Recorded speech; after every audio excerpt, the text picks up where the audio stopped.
Mamit Yamba pukning arepa leiti nungsiba masak khangdi khangliba masak phajakhra senjau paiba Yumthngnabaga Aronba rekel na haningai leite nungsi jaruri nakalamromna wifi password amana maram oiraga mapana nungsinaba yaroi haina kana thinglaga thamleba Aronba samjakhra bi rekelbu thamoi sengna nungsiba horokle hariba matang asida Mamit Yamkhra Aronba maki ludraba lamchat adubu thadoktuna rekelbu thamoi sengna nungsiba ngamkibra haibasi video asibu loiba fawbadang yenglaba matamda khambigani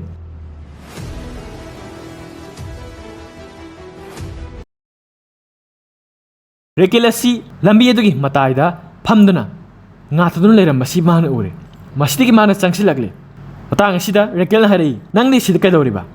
satkro chalo aigi nakta lakano masidagi Aronba rekel adubu pamkhalle masida rekel harai ai nangbu kauthopa mathau tai ai kaudi kauningde adubu kaudabadi yadre asumna dumak haiduna sonur lagle asumna Aronba rekelbu thangna punur lagle aduga maki famungda maku pokhalage aduga maku sumbiramle Masidagi rekel hari aina nangbu chat khrai banatra aduga Aronba chat ki tawo matamda Aronba ki khur adubu rekel na phare aduga hari aingonda love story amata liramu aduga madu loirba matungda hairo nangase agi punsida mona la aroi masidagi Aronba asi masaka du yengmada yamna nungaitaba male madi mahak rekel gi nakanda famdari matang asida rekel hari wari do mukta liraoba nang liriba wari do mafam amata ai iroi Hauzik Aronba wari liba horai man harai mamangaida nupa macha ama lerami hariba nupa macha ase makhoi ima baba amadi mayamba punna harauna leminarami mapa ase business toba misakni masina maram oraga mahak ase prithibi mafam sinma thungna business trip kaya ama chatle asumna satpana maram oraga maki nupi amadi angangbo yumda dumak thanamni nomagi numita nupa macha do yamna lukhrabe exam amada grade A fangdana lagle maga si yamna haraurami amadi mana pawdubu tamge lakpa matamda mapa adudi business trip chatkibana maram oiraga leiramdre masidagi mahana maki mama ki manakta laglami mahana pamlami maki mama na mahaki damakta yamna sathokchaba phawbado masina maram oiraga maki mama ki ka sanglakpa matamdadi mama do atoba nupa amaga leiramle masidagi nupa ase yamna pakatpa maram oiraga kaple mahana maki mayamna tamlami pawdubu adubu mahana harami maki mapa da haidokanu adubu asumna hariba ase mayamna loramdi amadi mapa da haidokre Masidagi mapaduna nupa macha du kaure aduga nupa macha du hari kaidorabagi nangna kablibadubo nangna khangadabadi nungsiba sina koibu sonhalli maduna maram oiragani nangna hosi kablibado madu haraba matungda mapaduna macha nupaduda prithibida leiriba nupi kaya amagi photo kaya ama ulami aduga hari nang prithibi asida maho kaya ama lei hariba singnase loinamak tangadabani adubu nungsiba hariba se masibadi nang masigi langna thuba yadi maramdi mase asonmamani hariba wari si taba matamda rekel na harai nungsiba se asonmani habase nang thajabra masida Aronba hoi masi asonmani rekel na aduna maram oiragara nangna mopawa kana amata nungsiba phawdriba se Aronba aina haibadi madu natti rekel na adu nang nungsiba haurabra Aronba hoi ai hauzik kana guma mabu nungsiraba male hauzik mathangi sinda ayuk oire amadi rekel gi mamana rekel gi kala sanglagle aduga rekel ba hogdogli ibema hogalo adugi dress tu selaga tumnadi yararoi asumna hairaga makhoi gi thona adubu thinjili aduga mahangna hairi ibema nang ya hanba yu thakpani hairasu helman khri rang na tawribado aduga ngaki matungda nang naingon hairakadabani kamdawna nangna garang yumna sanglagli bano yumgi sodi manungda lairaga kamdawna sanglagli bano asumna hairibasi rekelna karimata khumlamdi masidagi mamana hairi nangi breakfast ado aina table da thanumlabani madubu sararo Hauzik rekel maki phone adu hangdokpu matamda Aronba message ani tharamlaga kakkibagi message asi mahangna uri Aronba message ani tharamlaga kakkibasi mahangna uri masidagi mahangna message kara iri madudi aibu thado hariba message asi tharakte adubu asumna mahangna ibadagi typing thokba asi nakana maromna Aronba yengli Aronba asi hauzik makoigi breakfast safam ka aduda sangi tawri asumna message asi ubo phangdringai da thong adu hangdorpadi mahakasi sanglagle Artemis asi thabak chat ki torami adu mapan hari ngaikho nang sung haktang phamu asumna phamhalle amadi Aronba phamhalle masidagi mapan hari ngasi phawbada na koigi college na koida na koigi mark tharakli basi akoidagi paisa lothokpa yanabani asumna khalamani adubo haujikti makoina na koigi mark tharakli basi paisa dang lothokpa yanaba oiramle na koigi di karimata makoina section thorang laromdre handaki hapta khara sida tharakli ba mark sing ase masina nakoi tungoi ba punchida sanaba yaro habase khangadabani haina Aronba harami masidagi mahana changsile aduga Aronba harai nang aiga matam kuini gi mamangda yamna maroiba wari ma sakibadi madu ningsingbra irisna hoi ningsingi mapana phai nangna lairiba nupi mayam amaga nupi masing khangna mari lainangba layo adubu haiba nupi ado madudi kauthu masida mapana haning libasi rekel ga maka nungcnarkpado madu nungcnaba yaroi mahana ek mari thanoningba nupi di thamnaba yai adubu nungsiba haibasidi phawba yaroi masini asumna hairamaga mapana thongado hangdole masidagi eres asi thorokle hauji matangi sinda eres asi football sanana ba sem sarami matang asida mahagasi leiba ngamlamdi masa asi karigumma ama oduma khallaga ama de wakal nungaitan leiba malami masidagi makoi asi thorokle aduga football sanari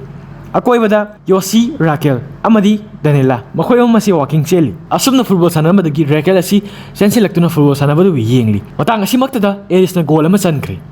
amadi mahagna tubadagi hawgalaktuna mahaki furit adu haigale aduga furit manung aduda hingchabi haiduna thaduna lerami aduga hairiba goal adu mahagna rakel da dedicate tawribani hojik mathangi sinda yosi amasung rakel asi library da larik paduna lerami matang asida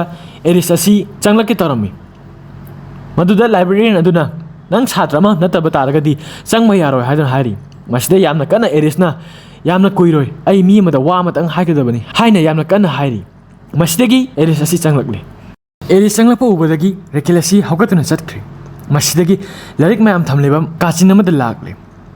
अदुगा एरिसना वा हाइबा हरोगले मसिदा रेकेलना हरे नंग ngasagi गोल अदो आइंगोंदा dedicate तौद्रफसु याबनी मदुदा एरिसना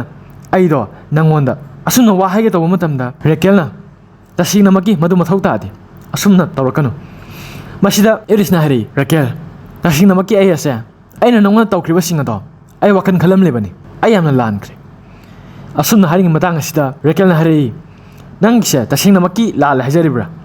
असुमना हारगा अमुक चटख्रे मसिदा एरिसना मुक इनारे अदो हरे होय तसिंगना मकी आई लाले आई यामना मकी नुंगाइतबा फावरे आई थबक सिंग असे चुमना तौबा पामी अखोइनी खंगनबसु चुमना खंगनबा पामी मसिदा रेकेलना कइनो नंगना हारिबदो मदुना हानिंगलिबसिन करिनो मसिदा एरिसना आइना हानिंगलिबदी अखोइनी असे date चटकदबनी अमदी Chumna Meena date तौनबगुम date तौसी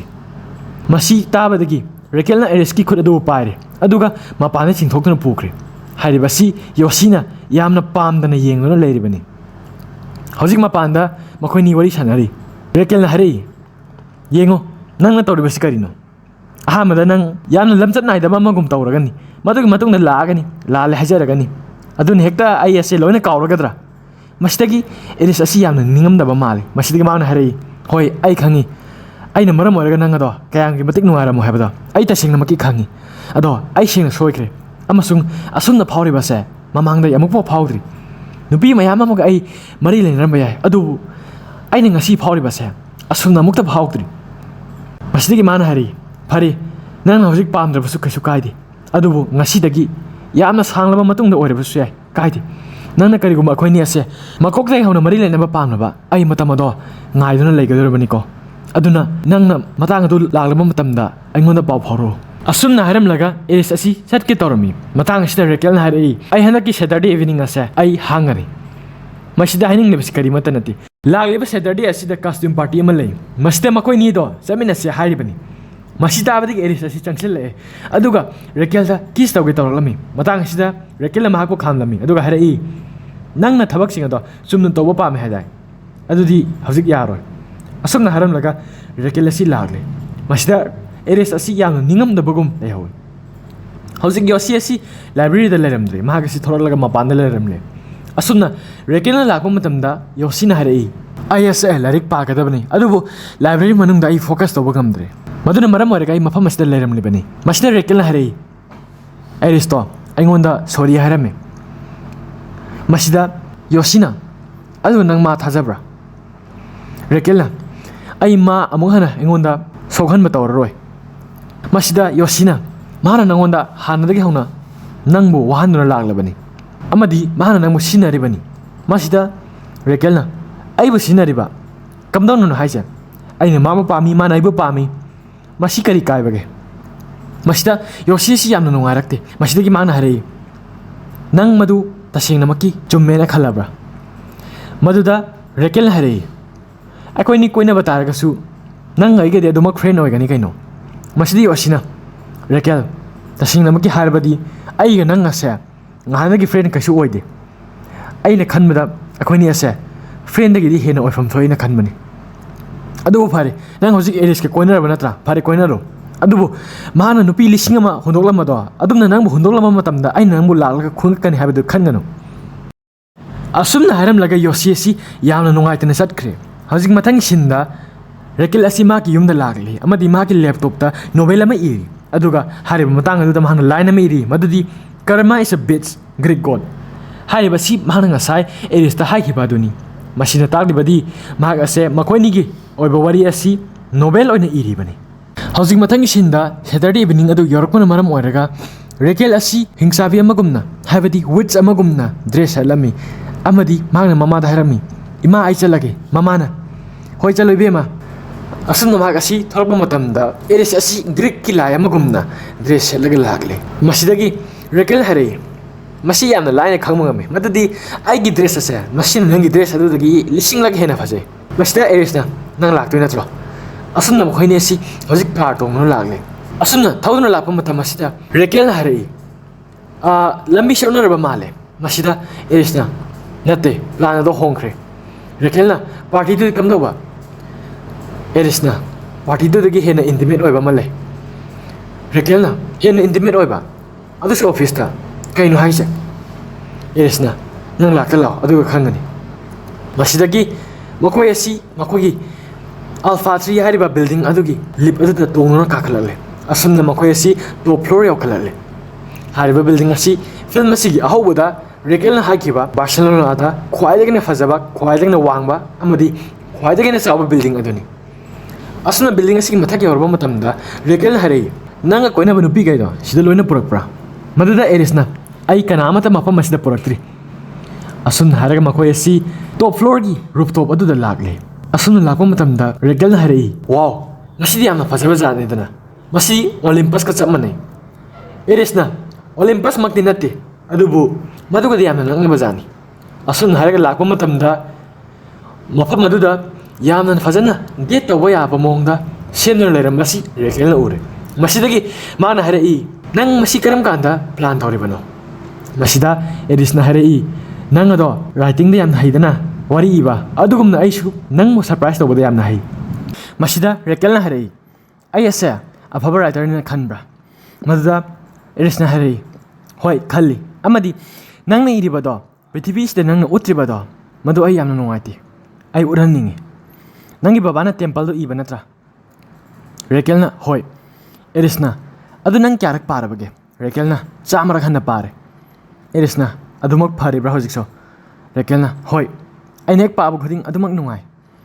Aries na adu karigino mana madu phongthi debado masi harpa matamda Raquel na wari sanarni badubu topic change tawkhre adu hare hojik kai dodino maduda Aries na akhoi hojik dinner chasi Raquel na madu loiraga di Aries na nokfet tawraga madu loiraga nang hek pambado adu tawgadorobani hojik makoi dinner chare madu loirakanda makoi ni asi yamna nuksinana leminari amadi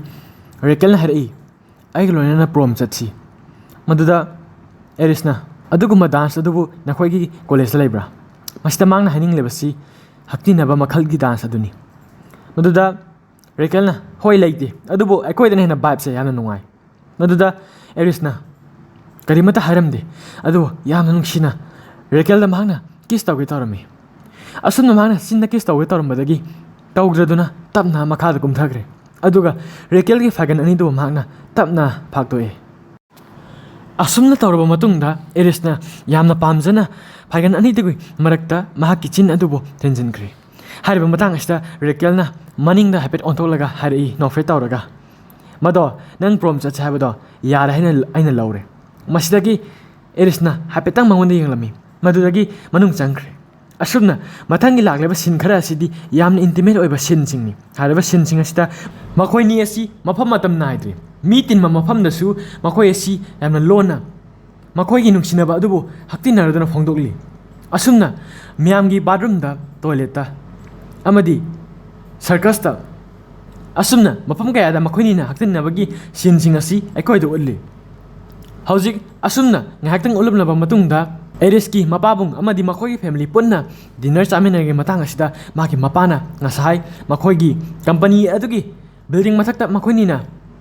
हक्ति नखिबा अदुगी video अदु मपाना एरिसता उलगले अदुगा हजिक माकी Mopa अदुना माकी मयाम अदुदा हायरमी मथंगी अखोगी investment अदु कमदौबा मसिदा मयाम अदुना अनौबा company अमगी मतंगदा हायरि अमदी हायरिबा company असिदा investment तौबा तारगदी मखोगी company असी हेना return फंगबा अमदी हेना चाखोटबा असिगी मतंगदा वा हायरिंगे असिदा माकी मपाना वा अदु बथल्ले अदु हायरि हायरिबा कंपनी असिगी एग्जीक्यूटिव सिंगना मसिगी वीडियो सिंग असी उखिबा तारगदी कैदौगनी मखोयने करी खनखिगनी मसिदा एरिसना हायरि मखोयना अखोई कंपनी असी हेना अट्रैक्टिव ओइना लौखिगनी अमदी मसिना मरम ओइरगा अखोयदा मखोयने हेना इन्वेस्ट तौरकनी मसिदगी माकी मपाना हरे होय नंगना स्टैनफोर्ड चलबा मतुंगदा हलगलबा मतुंगदा कंपनीदा अदुमना हेन इन्वेस्टमेंट तवहनबा वखन खनबोरदी फै मसी हरकपदगी एरिसना हरे बाबा आई यूएस दा चलोय सॉरी मसिदा मांगना हनिंगलिबसी माकी मपाना तमहनिंगलिबा यूनिवर्सिटी स्टैनफोर्ड हाइबसिदा तमलोय हारिबनी मसिदगी माकी मपासी यामना वखन नुंगाइत्रे अमदी यामना साउनिंगलमी मसिना मरम ओरगा मांगना हरे नंगसे नंगना पामले पोट अदु फंगनबगीदमक्ता कमदौना हुमांग ताना होनगनी हाबसे करिमता खंगदे नत्रा मसिदगी एरिसना हरे होय बाबाना हरिदो मदुमा अचुमनी लांदे असुमना हरमगा महागसी चारम लेबा पोट अदु थनमलगा चटखरे मसिदगी ममाना एरिस हाना लेहवे हौजिक मागसी यामना साउना रेकेलगे मनाक्ता लागले रेकेल असी मखोगी थबक तौफम अदुदा मागसी सेल्समैन होनो थबक तौरिबनी मसिदा माना लागले अदुगा माना लाकपसी उबा मतमदा रेकेलना हरे आईदी ngasi शिप लोइद्री मसिदा एरिसना आयसे आई तोखोले आई होजिक युमदगी लाकलबनी आई नंगी नानाक्ता लेरगदबनी अदुगा मेडिकल कॉलेजदा आई तमलगदबनी मदुगी फीसु इसाना तालगा थीजगनी अदुगा आइना होजिक लागलेबसे नंगना वरी साननबा नत्ते मांगोंदनी हाइना मखोगी बॉस अदु हाइरी मसिना हाइंगलिबदी मखोगी बॉस अदु महाग अदो मफम अदु थबक तौरगनी हाइबदु ताकलिबनी हौजिक मसिगी मथंगी सिंदा कोइन उरिबसी एरिसना मखोगी दुकान अदुगी अमोटपा सिंग अदुबु चेरंग अमा तौरगा हुंदोंगनबा पुथरगली अदुबो मरक्ता चेरंग अदु युरकपदगी अमोटपा सिंग अदु लोइना मखाइदोगली मसिदगी रेकेलना हरे नंगा लई हाइरिबा एक्सपीरियंस तो अदु लैतबा माले मसिदा एरिसना आई पुंसिदा अहानमनी आइना अमोटपा हुंदोपा थोलेबसे रेकेलना मदुगी दमक नंग मेडल अमा पामब्रा असुन हाइरमी हौजिक मथंगी सिंदा आर्टिमिस असी क्लोदियागा यामना नुक्सिना अमदी यामना पामजना हक्तिनारी असुम हक्तिनाबसी लोयरबा मतुंगदा आर्टिमिस असी हौगलक्तुना मखोगी लेरंबा कौता अमा हांगदोक्तुना येंगबा मतमददी फास्ट फूड अमगी वर्कर अमना सेटकदबा ड्रेस की टुपी असी मांगना उई मसिदगी मांगना हाइरिबा फास्ट फूड असीबु गूगल दा येंगदुना अमदी मैप दा येंगदुना लाकले मफम अदुदा Lakpa मतमदा मखोगी पीरेबा phone number अदुदा phone तौसिली मसिदगी हारिबा phone असी माकी मनाउनुपा एरिसना पारेपसी मांगना उरे फोन अदुबो मांगना कखरे अदुबो माक असी वाखल यामना नुंगाइत्रे अमदी माक हनखरे हौजिक मथंगी सिंदा रेकेल असी कदाइदनो मसदनबा लोइसिली मतंग असिना माकी ममासु लोइसिली ममाना हाइरी नंगबु यामना फजना केरेबदुबो कदाइदा चटकदोरिबनो रेकेलना आई डेट अमा लई इमा मसिदा ममानासु होय आइसु ngasi थबक तो खरा थेंगना तौरगलगनी अदुना आई होरेन थेंगना हलक्त्रबसु आइबु ngairangमनुको असुमना हरगमा मचानुपीदा माना नुंसिना चुपिरमी अदुगा मागसी चटखरे हौजिक मथंगी सिंदा कोइन उरिबसी एरिस अमसुंग रेकेलसी मखोई कंपनी की ऑफिस अदुदा लाकपदुनी मखोइनी सी मखोई कंपनी की लिप अदु तोंगना काखलगली मतंग असिदा रेकेलना हरे नंगबु सेंगना यारब्रो मसिबो मसिदा एरिसना होय मसे फैमिली की पोनी अमसुंग नंगदो आई गर्लफ्रेंड मसिदा रेकेलना हरे अदुबु मसिदी कंपनी की पार्टी नत्रा एरिसना वखल यामना नुंगाइत्रदुना हरे कंपनी अमसुंग फैमिली हाबसे मखोइदि चप मनै रेकेलना अदो नखोगी बाबा होइना आई लाकनी हाबसे खंग नत्रा मसी खुम्बा नंगद्रिङैदा लिप अदु हांदोरखरे मसिना मरम ओरगा मखोइ हौजिक थोलगले लिपतगी थोलगलबा मतुंगदा एरिसना हरे काइम खलुनुदा असुमना हारगा महांगना रेकेलबु पुदुना लागले अदुगा मखोगी इमा बाबाना लेरि मफम अदुदा पुदुना लाई अदुगा महाना हारै इमा बाबा मसी रेकेलनी आइगी गर्लफ्रेंड मसिदा ममाना हाय हारै रेकेलना यामना फजबा पार्टीनी असुमना हारमदिगी मखोइ सी वरी सनबा मखा ताखरे अमदी माकी मपाना मुखार ए ꯑꯩꯅ ꯈꯟꯕꯗ ꯅꯪ ꯑꯩꯈꯣꯏꯒꯤ ꯑꯣꯐꯤꯁ ꯑꯁꯦ ꯍꯥꯟꯅꯁꯨ ꯂꯥꯛꯈ꯭ꯔꯕ ꯃꯥꯜꯂꯤ ꯃꯁꯤꯗ ꯃꯥꯡꯅ ꯍꯥꯏꯅꯤꯡꯂꯤꯕꯁꯤ ꯃꯈꯣꯏꯅ ꯅꯍꯥꯟ ꯀꯥꯔꯛꯄꯗꯨ ꯃꯥ ꯈꯪꯉꯤ ꯍꯥꯏꯕꯗꯨ ꯇꯥꯛꯂꯤꯕꯅꯤ ꯑꯁꯨꯝꯅ ꯍꯥꯏꯔꯝꯂꯕ ꯃꯇꯨꯡꯗ ꯔꯦꯀꯦꯜ ꯑꯁꯤ ꯂꯩꯇꯕꯒꯨꯝꯅ ꯃꯈꯣꯏ ꯋꯥꯔꯤ ꯁꯥꯟꯅꯈ꯭ꯔꯦ ꯃꯈꯥ ꯇꯥꯅ ꯔꯦꯀꯦꯜ ꯑꯁꯤꯕꯨ ꯃꯈꯣꯏ ꯃꯌꯥꯝꯅ ꯏꯒꯅꯣꯔ ꯇꯧꯕꯤꯔꯦ ꯃꯇꯥꯡ ꯑꯁꯤꯃꯛꯇꯗ ꯔꯦꯀꯦꯜꯒꯤ ꯃꯃꯥ ꯑꯁꯤꯁꯨ ꯆꯥ ꯄꯨꯊꯣꯛꯇꯨꯅ ꯂꯥꯛꯂꯦ ꯃꯁꯤ ꯎꯕꯗꯒꯤ ꯔꯦꯀꯦꯜ ꯑꯁꯤ ꯌꯥꯝꯅ ꯊꯃꯣꯏ ꯁꯣꯛꯄ ꯍꯥꯏꯕꯗꯨ ꯑꯣꯏꯔꯦ ꯑꯦꯔꯤꯁꯅ ꯇꯧꯔꯤꯕꯁꯤ ꯃꯍꯥꯛꯄꯨ ꯅꯨꯡꯁꯤꯕꯒꯤꯔ ꯅꯠꯇ꯭ꯔꯒ ꯃꯍꯥꯛꯄꯨ ꯁꯤꯟꯅꯔꯤꯕ ꯍꯥꯏꯕꯗꯣ ꯃꯇꯥꯡ ꯑꯁꯤꯗ ꯃꯍꯥꯛ ꯈꯜꯂꯛꯂꯦ ꯃꯁꯤꯗꯒꯤ ꯃꯍꯥꯛꯅ ꯑꯦꯛꯁꯀ꯭ꯌꯨꯁ ꯃꯤ ꯍꯥꯏꯔꯝꯂꯒ ꯆꯦꯜꯂꯛꯂꯦ ꯑꯁꯨꯝꯅ ꯆꯦꯜꯂꯛꯄ ꯃꯇꯝꯗ ꯋꯦꯇꯔ ꯑꯃꯒ ꯊꯦꯡꯖꯤꯟꯅꯔꯦ ꯃꯁꯤꯗꯒꯤ ꯋꯦꯇꯔ ꯑꯗꯨꯅ ꯄꯨꯔꯛꯂꯤꯕ ꯒ꯭ꯂꯥꯁꯁꯤꯡ ꯑꯗꯨ ꯃꯈꯥꯗ ꯇꯥꯔꯦ ꯑꯗꯨꯒ ꯂꯣꯏꯅꯃꯛ ꯀꯥꯏꯈ꯭ꯔꯦ ꯃꯃꯥꯅꯁꯨ ꯃꯆꯥꯅꯨꯄꯤ ꯑꯗꯨ ꯎꯔꯦ ꯃꯗꯨꯗꯒꯤ ꯏꯕꯦꯝꯃ ꯍꯥꯏꯔꯛꯏ ꯃꯁꯤꯗꯒꯤ ꯔꯦꯀꯦꯜ ꯑꯁꯤ ꯍꯧꯒꯠꯂꯛꯂꯦ ꯑꯗꯨꯒ ꯆꯦꯟꯈ꯭ꯔꯦ ꯃꯁꯤꯗ ꯑꯦꯔꯤꯁꯅ ꯃꯍꯥꯛꯄꯨ ꯇꯥꯟꯅꯔꯛꯂꯦ ꯑꯁꯨꯝꯅ ꯇꯧꯔꯤꯉꯩ ꯃꯇꯥꯡ ꯑꯁꯤꯗ ꯑꯥꯔꯇꯦꯃꯤꯁꯅ ꯏꯁꯩ ꯈꯣꯡꯂꯤꯕ ꯅꯨꯄꯥꯁꯤꯡ ꯑꯗꯨꯕꯨ ꯂꯦꯞꯇꯅꯕ ꯍꯥꯏꯔꯛꯏ ꯑꯃꯗꯤ ꯍꯥꯏꯔꯤꯕ ꯁꯤꯆꯨꯋꯦꯁꯟ ꯑꯗꯨꯕꯨ ꯃꯍꯥꯛꯅ ꯌꯥꯝꯅ ꯐꯖꯅ ꯍꯦꯟꯗꯜ ꯇꯧꯅꯕ ꯇꯧꯈ꯭ꯔꯦ ꯑꯦꯔꯤꯁꯅ ꯔꯦꯀꯦꯜꯕꯨ ꯇꯥꯟꯅꯔꯛꯏ ꯑꯁꯨꯝꯅ ꯇꯥꯟꯅꯔꯛꯄ ꯃꯇꯝꯗ ꯔꯦꯀꯦꯜ ꯑꯁꯤ ꯌꯥꯝꯅ ꯁꯥꯎꯔꯦ ꯑꯃꯗꯤ ꯑꯦꯔꯤꯁꯕꯨ ꯃꯥꯅ ꯈꯨꯄꯥꯛꯅ ꯊꯥꯏ ꯑꯗꯨꯒ ꯃꯍꯥꯛ ꯑꯁꯤ ꯂꯤꯞꯇ ꯇꯣꯡꯂꯦ ꯑꯗꯨꯒ ꯂꯤꯞꯇꯨꯅ ꯊꯣꯡ ꯊꯤꯡꯖꯤꯟꯗ꯭ꯔꯤꯉꯩꯗ ꯃꯥꯅ ꯍꯥꯏꯔꯛꯏ ꯑꯦꯔꯤꯁ ꯅꯪ ꯑꯩꯕꯨ ꯇꯁꯦꯡꯅꯃꯛꯀꯤ ꯅꯨꯡꯁꯤꯕ꯭ꯔꯥ ꯃꯁꯤꯗ ꯑꯦꯔꯤꯁꯅ ꯀꯔꯤꯃꯠꯇ ꯈꯨꯝꯂꯝꯗꯦ ꯑꯗꯨꯕꯨ ꯍꯥꯏꯔꯝꯃꯤ ꯅꯪꯒꯤ ꯏꯃꯥꯁꯤꯗ ꯂꯩꯔꯝꯒꯅꯤ ꯍꯥꯏꯕꯁꯦ ꯑꯩ ꯈꯪꯂꯝꯗꯦ ꯑꯗꯨꯕꯨ ꯂꯤꯞꯀꯤ ꯊꯣꯡ ꯑꯗꯨ ꯊꯤꯡꯈ꯭ꯔꯦ ꯃꯁꯤꯗꯒꯤ ꯔꯦꯀꯦꯜ ꯑꯁꯤ ꯌꯥꯝꯅ ꯊꯃꯣꯏ ꯁꯣꯛꯅ ꯑꯗꯨꯃꯛ ꯀꯨꯝꯊꯈ꯭ꯔꯦ ꯑꯗꯨꯒ ꯆꯠꯈ꯭ꯔꯦ ꯍꯧꯖꯤꯛ ꯑꯥꯔꯇꯦꯃꯤꯁ ꯑꯁꯤ ꯑꯦꯔꯤꯁꯀꯤ ꯃꯅꯥꯛꯇ ꯂꯥꯛꯏ ꯑꯗꯨꯒ ꯃꯍꯥꯛꯅ ꯂꯥꯛꯄ ꯃꯇꯝ ꯑꯁꯤꯗ ꯑꯦꯔꯤꯁꯅ ꯍꯥꯏꯔꯛꯏ ꯑꯩ ꯅꯪꯒꯤ ꯃꯊꯧ ꯇꯥꯗꯦ ꯃꯁꯤꯗ ꯑꯥꯔꯇꯦꯃꯤꯁꯅ ꯍꯥꯏꯔꯛꯏ ꯅꯪꯅ ꯇꯧꯔꯤꯕꯁꯤ ꯀꯔꯤꯅꯣ ꯅꯪꯅ ꯍꯥꯟꯅꯁꯨ ꯍꯥꯏꯗꯦ ꯑꯗꯨꯒ ꯅꯪꯒꯤ ꯅꯨꯄꯤ ꯑꯁꯦ ꯅꯪꯅ ꯕꯕꯥꯕꯨ ꯌꯥꯅꯤꯡꯗꯦ ꯍꯥꯏꯕꯗꯣ ꯎꯠꯅꯕꯒꯤꯗꯃꯛꯇ ꯇ꯭ꯔꯣꯐꯤ ꯑꯃ ꯑꯣꯏꯅ ꯄꯨꯔꯛꯄ ꯅꯠꯇ꯭ꯔꯥ ꯑꯦꯔꯤꯁꯅ ꯃꯍꯥꯛ ꯑꯁꯦ ꯇ꯭ꯔꯣꯐꯤ ꯅꯠꯇꯦ ꯑꯥꯔꯇꯦꯃꯤꯁꯅ ꯑꯩ ꯂꯣꯏꯅ ꯈꯪꯉꯤ ꯅꯪꯅ ꯇꯧꯔꯤꯕꯗꯣ ꯑꯗꯣ ꯅꯪꯗꯤ ꯐ꯭ꯔꯦꯟꯆ ꯐ꯭ꯔꯥꯏꯁ ꯌꯣꯟꯕꯅꯦ ꯑꯩꯈꯣꯏꯒ ꯃꯥꯟꯅꯗ꯭ꯔꯦ ꯑꯁꯨꯝꯅ ꯍꯥꯏꯔꯒ ꯃꯅꯥꯎꯄꯥ ꯑꯗꯨꯕꯨ ꯌꯥꯝꯅ ꯅꯨꯡꯁꯤꯅ ꯄꯥꯏꯔꯛꯏ ꯀꯣꯛꯇ ꯑꯗꯨꯒ ꯍꯥꯏꯔꯛꯏ ꯑꯦꯔꯤꯁ ꯑꯩꯈꯣꯏꯅꯤꯅꯦ ꯑꯜꯐꯥ ꯇ꯭ꯔꯤ ꯍꯥꯏꯔꯤꯕꯗꯣ ꯅꯪ ꯂꯥꯛꯑꯣ ꯅꯪꯒꯤ ꯂꯩꯐꯝꯗ ꯂꯥꯛꯑꯣ ꯅꯪꯅ ꯇꯧꯐꯝ ꯊꯣꯛꯄ ꯊꯕꯛꯁꯦ ꯇꯧ ꯀꯔꯤꯅꯣ ꯅꯪꯅ ꯈꯜꯂꯤꯕꯁꯦ ꯃꯇꯥꯡ ꯑꯁꯤꯗ ꯑꯦꯔꯤꯁꯅ ꯍꯥꯏꯔꯛꯏ ꯀ꯭ꯂꯣꯗꯤꯌꯥꯒ ꯅꯪꯒ ꯃꯔꯤ ꯂꯩꯅꯗꯨꯅ ꯀꯃꯥꯏꯅ ꯇꯧꯕ ꯃꯁꯤꯗ ꯑꯥꯔꯇꯦꯃꯤꯁ ꯑꯁꯤ ꯍꯥꯏꯐꯦꯠ ꯀꯔꯤꯅꯣꯃ ꯈꯜꯂꯤ ꯑꯗꯨꯒ ꯃꯥꯅ ꯍꯥꯏꯔꯛꯏ ꯀ꯭ꯂꯣꯗꯤꯌꯥꯒ ꯂꯩꯅꯔꯝꯕ ꯃꯔꯤ ꯑꯗꯣ ꯂꯣꯏꯔꯦ ꯃꯁꯤ ꯍꯥꯏꯔꯝꯂꯒ ꯃꯍꯥꯛ ꯑꯁꯤ ꯆꯠꯈ꯭ꯔꯦ ꯍꯧꯖꯤꯛ ꯃꯊꯪꯒꯤ ꯁꯤꯟꯗ ꯔꯦꯀꯦꯜꯒꯤ ꯃꯃꯥ ꯑꯁꯤ ꯌꯨꯝꯗ ꯍꯜꯂꯛꯂꯦ ꯑꯁꯨꯝꯅ ꯃꯥꯅ ꯍꯜꯂꯛꯄ ꯃꯇꯝꯗ ꯃꯆꯥꯅꯨꯄꯤꯁꯤ ꯀꯞꯇꯨꯅ ꯂꯩꯔꯝꯃꯤ ꯃꯁꯤꯕꯨ ꯃꯥꯅ ꯈꯪꯗꯕꯗꯒꯤ ꯍꯥꯏꯔꯛꯏ ꯏꯕꯦꯝꯃ ꯂꯥꯛꯑꯣ ꯄꯥꯔꯇꯤꯗꯣ ꯃꯗꯨꯗ ꯑꯆꯥ ꯑꯊꯛ ꯃꯌꯥꯝ ꯂꯩꯃꯤ ꯃꯗꯨ ꯄꯨꯔꯛꯑꯦ ꯆꯥꯁꯤ ꯂꯥꯛꯑꯣ ꯃꯁꯤ ꯍꯥꯏꯕꯗ ꯃꯆꯥꯅꯨꯄꯤꯁꯤ ꯑꯃꯨꯛ ꯍꯦꯟꯅ ꯀꯞꯈ꯭ꯔꯦ ꯑꯗꯨꯒ ꯃꯍꯥꯛꯀꯤ ꯀꯥꯗ ꯆꯦꯟꯈꯠꯈ꯭ꯔꯦ ꯃꯊꯪꯒꯤ ꯁꯤꯟꯗ ꯑꯩꯈꯣꯏꯗ ꯎꯠꯂꯤꯕꯁꯤ ꯑꯦꯔꯤꯁ ꯑꯁꯤꯁꯨ ꯌꯥꯝꯅ ꯊꯃꯣꯏ ꯁꯣꯛꯄ ꯍꯥꯏꯕꯗꯨ ꯑꯣꯏꯔꯦ ꯑꯃꯗꯤ ꯃꯥꯅ ꯇꯧꯖꯈ꯭ꯔꯤꯕꯗꯣ ꯂꯥꯜꯂꯦ ꯍꯥꯏꯕꯁꯤ ꯃꯥꯅ ꯈꯪꯖꯔꯛꯂꯦ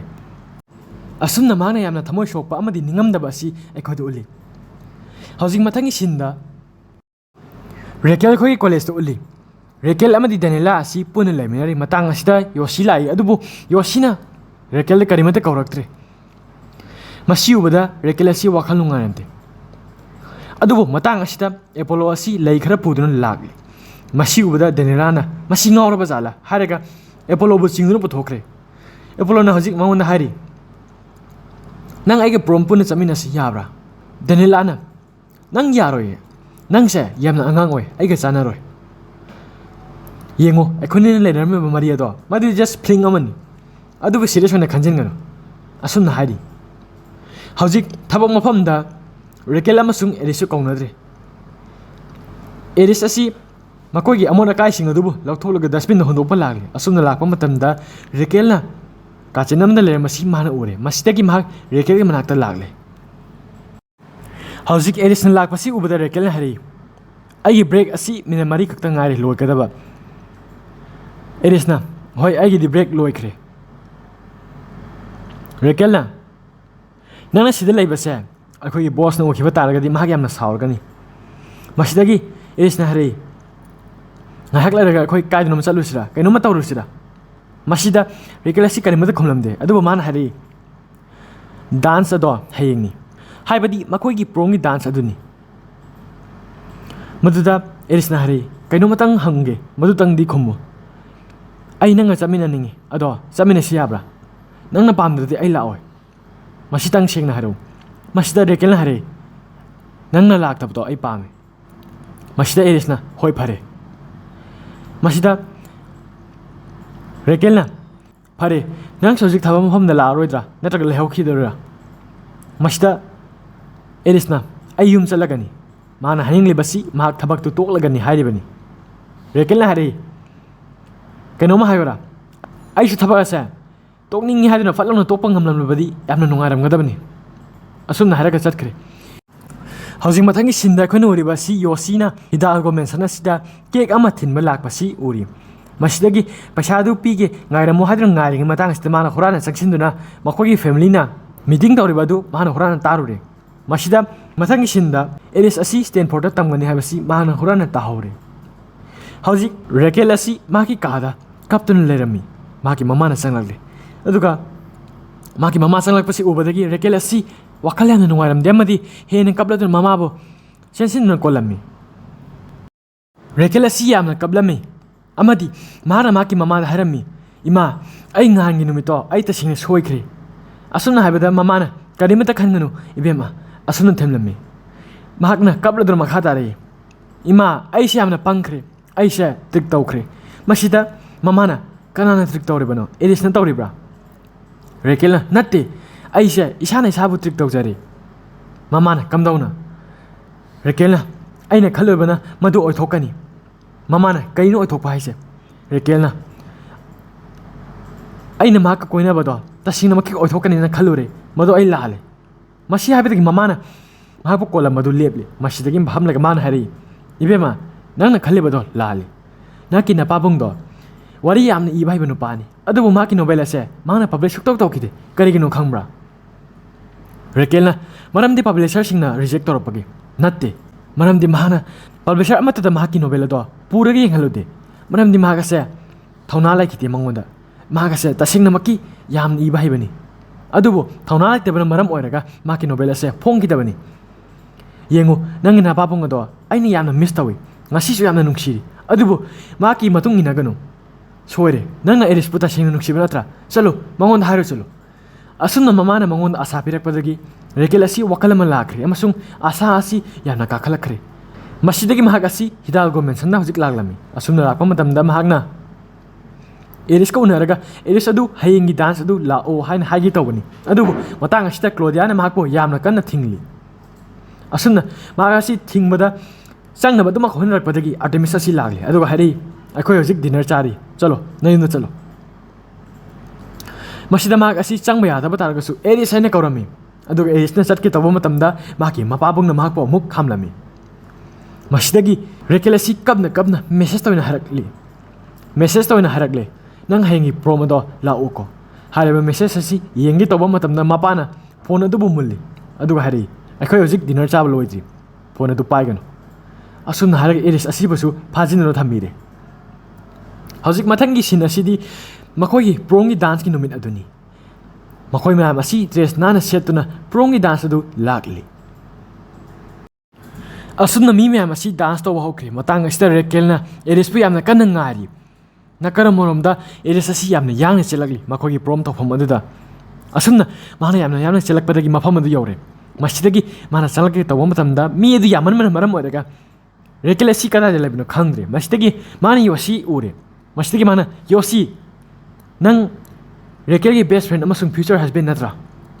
Raquel ase yamna lebak pai nanguma manaba ma leirise ado hajik Raquel kadai leibake masida yosina changbaro nang khale baskarino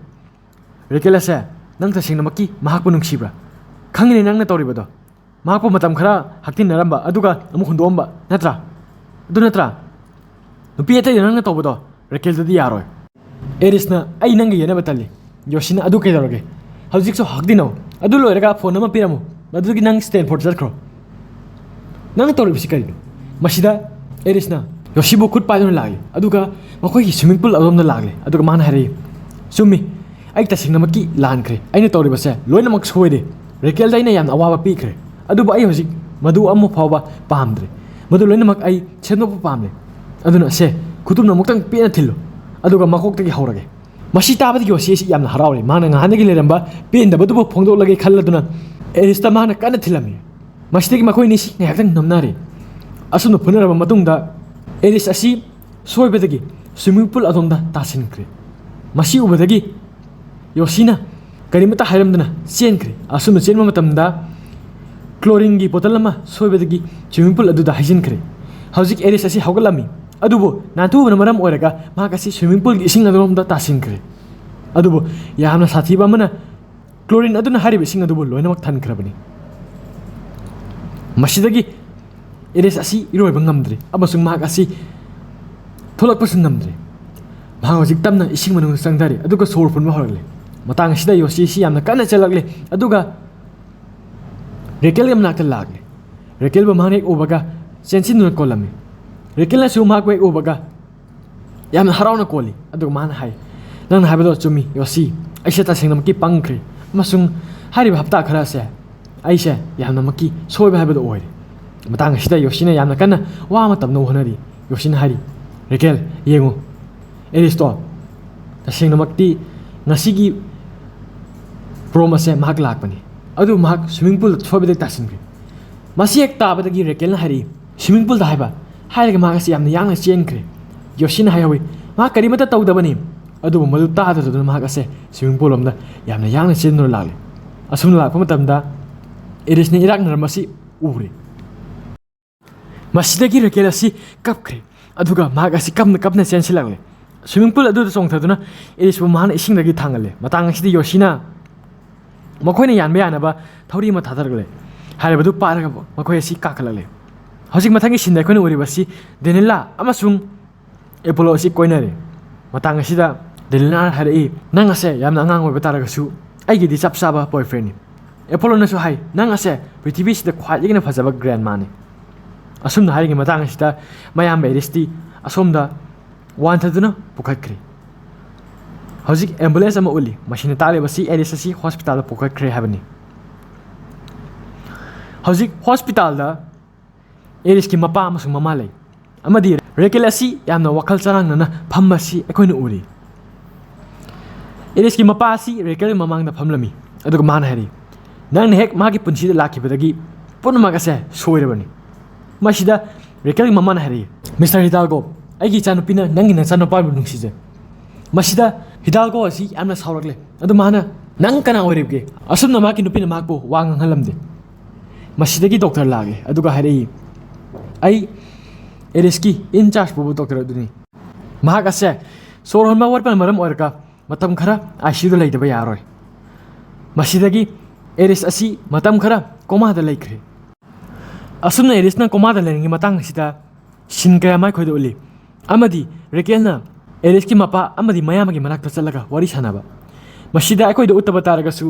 ꯔꯦꯀꯦꯜꯅ ꯃꯍꯥꯛꯀꯤ ꯃꯄꯥ ꯑꯃꯁꯨꯡ ꯃꯌꯥꯝꯕꯗ ꯃꯥꯅ ꯄꯥꯝꯖꯕ ꯃꯦꯗꯤꯁꯤꯟ ꯑꯗꯨꯕꯨ ꯇꯝꯍꯟꯅꯕꯒꯤ ꯍꯥꯏꯅꯔꯤꯕꯅꯤ ꯑꯃꯁꯨꯡ ꯃꯈꯣꯏꯁꯨ ꯌꯥꯔꯕꯅꯤ ꯑꯁꯨꯝꯅ ꯃꯇꯝ ꯈꯔ ꯀꯣꯃꯥꯗ ꯂꯩꯔꯕ ꯃꯇꯨꯡꯗ ꯑꯦꯔꯤꯁ ꯑꯁꯤ ꯄꯣꯂꯣꯏꯗ ꯍꯧꯒꯠꯂꯛꯂꯤ ꯃꯍꯥꯛꯅ ꯍꯧꯒꯠꯂꯛꯄ ꯃꯇꯝꯗ ꯔꯦꯀꯦꯜ ꯃꯍꯥꯛꯄꯨ ꯁꯪꯗꯨꯅ ꯂꯩꯔꯝꯃꯤ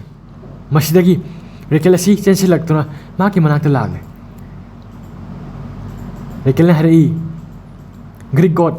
ꯍꯧꯖꯤꯛꯇꯤ ꯀꯅꯥꯅ ꯑꯔꯣꯏꯕ ꯃꯤꯅꯣꯛ ꯍꯥꯏꯕꯗꯣ ꯑꯣꯏꯔꯕꯒꯦ ꯑꯦꯔꯤꯁꯅ ꯍꯥꯏꯔꯛꯏ ꯑꯩ ꯅꯪꯕꯨ ꯌꯥꯝꯅ ꯅꯨꯡꯁꯤ